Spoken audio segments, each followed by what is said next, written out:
Stop Googling Estero Florida until you watch this. I'm breaking down the real pros and cons of living in Estero, the things that actually matter when making a move. So you can decide if Estero is actually a good fit for your family before you fall in love with a floor plan. I'm Brittany Mixon, a real estate agent in Southwest Florida for about 10 years. I live here, I work here, I specialize in helping relocation families find their home in this market. Today, we're covering the real pros and the real cons of living in Estero and my honest take. Let's talk about a few reasons why people love Estero. Location is honestly one of the best in all of Southwest Florida. You're 20 minutes from Naples, 20 minutes from Fort Myers, and maybe 15 minutes from Fort Myers International Airport, depending on where you end up living. You are also close to all main shopping and dining. My family and I live in Fort Myers, and we often actually go to Estero for most of the things that we end up doing. The communities here are newer. Most of the neighborhoods in Southwest Florida that have new construction right now will be found in Estero. Your price ranges are anywhere from $500,000 to $800,000. That'll get you impact windows, new roofs, you're built to code. Most of Estero is also not in a flood zone. You'll also see builders like Pulte, Lennar, Taylor Morrison, and there will be more coming because of all of the development projected to come. Outside of that, the reason Estero is also on the map right now is because of all the new construction. They are actually offering really great deals. So buyers tend to see a lot of incentives for these neighborhoods. So that is also why Estero tends to be one of the places people end up if they're looking for lower prices or lower rates or more deals for closing cost. If schools are a priority, Estero has a great public school system. You're also conveniently located. That way, if you decided to go to private school, you have that option as well. There are also a ton of parks and other entertainment, and it's great for families who are relocating to Southwest Florida.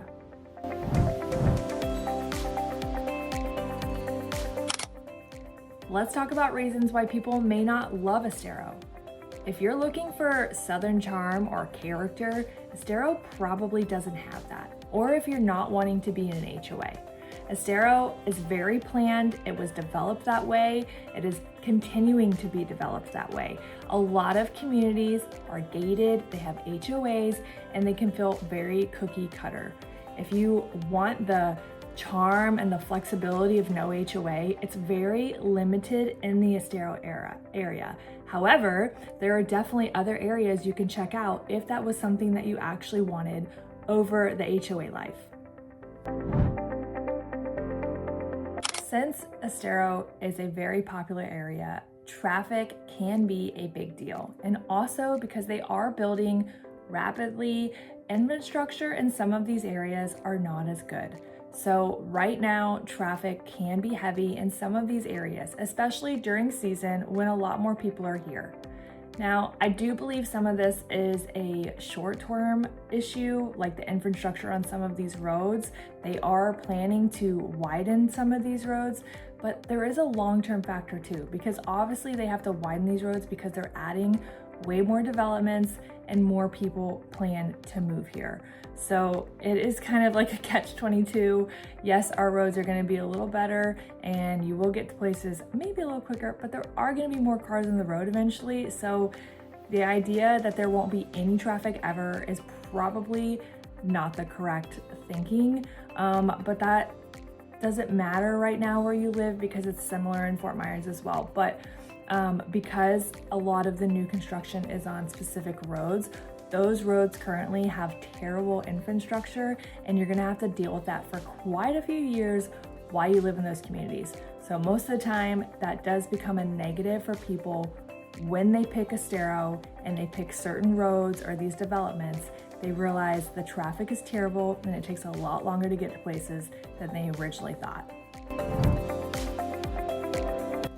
Even though Estero is conveniently located, it's still very spread out, especially as they build these new communities. They're going further out. So sometimes, depending on the community, your daily commute or some of your actual things that you go to, certain grocery stores or entertainment, or the airport will be further out than you thought.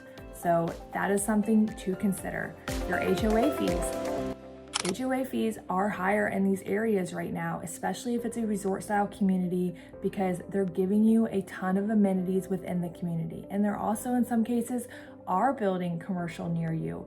So you're going to pay a price tag for that. And sometimes someone doesn't want to pay $400 to $800 a month on the HOA fees. Now there is flexibility depending on where you decide to land, but I tend to tell people, know your numbers before you start looking, because it helps us pinpoint where we can actually look. And sometimes that HOA fee includes a lot.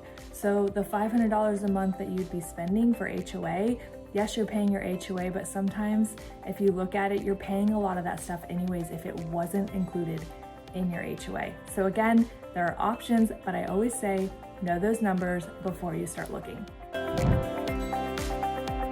Here's my honest take. After 10 years of doing real estate in this area, Estero is not a one size fits all. And that's the mistake most people make. They end up picking Estero as an area, but they don't do any other research and they don't ask themselves the most important question. What community in Estero fits my family's lifestyle and their needs? There are so many developments in Estero, and each comes with a different type of lifestyle. For example, you have Verdana Village and you have Bellaterra. Verdana Village is a newer community that has resort style amenities, has a restaurant, has all of these amazing features and commercial near it. However, the distance and proximity to all of the main shopping and the airport is a lot further than Bellaterra. Bellaterra will be older. It is a more established community, but it's closer to all of your main shopping and dining in the airport and the I-75. But again, it's older. The HOA fees might be a little lower, and they have nice amenities, but they're not going to be as luxury as Verdana feels. So again, two different communities, but two different lifestyles. This is a question that you need to ask yourself before even considering Estero. I love Estero and I want you to love it too. But loving it means you do the research and you choose it for the right reasons. The families I know that love it and are thriving here did that. They chose a community based off of their lifestyle and what is best for them and their family. If you can do that, then Estero will be a great fit for you. That is what research is all about. So use my resources, use this video to help you make the best decision for you and your family. If you are seriously considering the Estero area or anywhere in Southwest Florida, I have 2 free resources for you. Located in the description, I have a free community guide that will give you a lot of different communities located in all of Southwest Florida. This will help you understand what some of these communities include and the areas surrounding it. The second resource is a free discovery call. Simply click a link, schedule a call, and we will sit down and have a conversation about what your move looks like to Southwest Florida, or answer any questions you have that maybe you want to go a little more detail about. It's a simple call. It's not pressured. It's just an honest conversation to help you and your family make the best move that you can and make it hopefully a little easier for you.